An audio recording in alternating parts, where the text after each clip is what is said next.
Let's dehydrate some apples. These are called Pixie Crunch and they are sweet and crisp.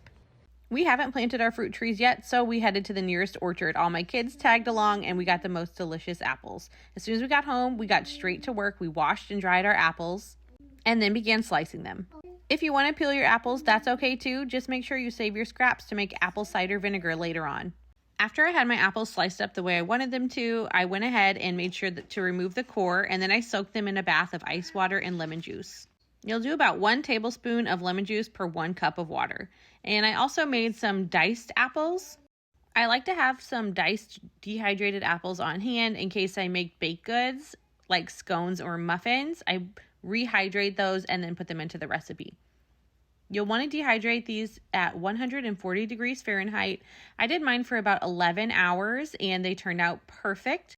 Using my dehydrator is my favorite method, but if you don't have a dehydrator, you can totally do this in the oven or you can even air dry it.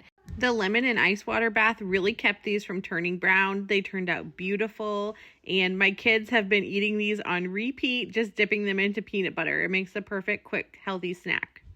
I like to put these on top of salads or, as I mentioned, when I'm baking with desserts. These diced apples are perfect. Now we can have the flavors of fall all year long. Happy dehydrating, everyone.